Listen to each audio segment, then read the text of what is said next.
Bonjour, aujourd'hui je vais vous parler d'un livre intitulé Les paravents japonais de paysage au XVIe et XVIIe siècle. C'est un livre qui a été édité par Henri Scrépel et c'est une édition de luxe avec des photogravures.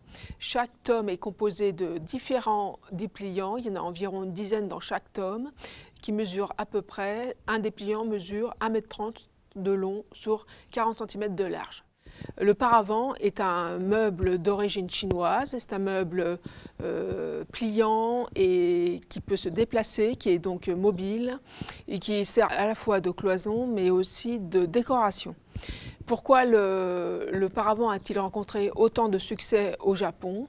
C'est parce que les intérieurs japonais sont dépouillés. C'est-à-dire que l'architecture traditionnelle des maisons japonaises comprend de grands espaces vides qui sont agencés par des fusuma, qui sont des cloisons coulissantes, et par les biobus, qui sont les paravents.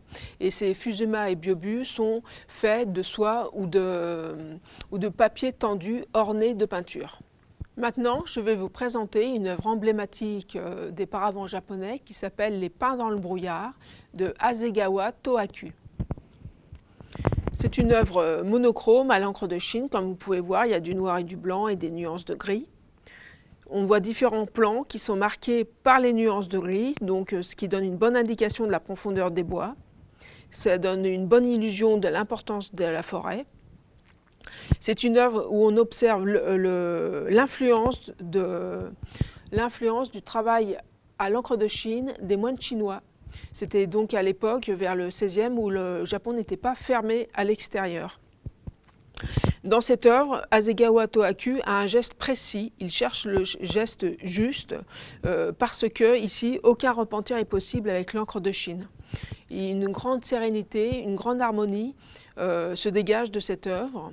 Dans l'ensemble des documents, il y a plusieurs paravents, notamment à peu près une trentaine de paravents, et certains sont particulièrement colorés. Le but ultime de l'ouvrage, c'est pas tant de nous instruire, mais c'est plutôt de nous permettre de contempler les œuvres d'art avec toute leur beauté. Et par ailleurs, il y a donc très peu d'appareils critiques. Si vous avez aimé la vidéo, n'hésitez pas à la partager, n'hésitez pas à la liker et à bientôt à la Bibliothèque municipale de Lyon.